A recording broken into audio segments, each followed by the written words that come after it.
দেখেন আপনারা এই কিউট মেয়েটাকে দেখলে আর দুনিয়ার কোনো কিছু ভালো লাগে, এই মেয়েটাকে আমার কাছ থেকে আমার বউ আলাদা করতে চায়। আসলে আমার বউ না তো, আমার শাশুড়ি। তো মেন কাহিনী হয়েছে, এর আগে যে ভিডিওটা ছাড়ছিলাম এটা তো আপনারা সবাই দেখছেন। আমি যে যদিও প্রাইভেট করে দিয়েছি ভিডিওটা পার্সোনাল কারণে। এখন মনে করেন যে এত কিছুর পরেও আমি বউ নিয়ে আসছি, বাচ্চা নিয়ে আসছে, আসার পরে মনে করেন যে এখন সংসার করতেছি। এই যে আপনাদেরকে দেখাই, এই দেখেন বাড়ি ঘরের কি একটা অবস্থা।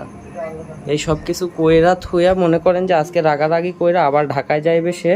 মনে করেন যে এগুলা সব কিছু থুইয়া এমনি অগোছালো কইরা থুইয়া মনে করেন যে কই গেছে আল্লাহ মাহবুদি ভালো জানে। এখন এই বাচ্চা নিয়ে আমি কিভাবে কি করব আমি কিছু বুঝতেছি না। এই যে এই বাচ্চা কোলে করে নিয়ে রান্না করতেছি, তারপরে মাংস রাঁধছি। এখন মনে করেন একটা মানুষ আসলে কতটুকু স্যাক্রিফাইস করতে পারে বলেন।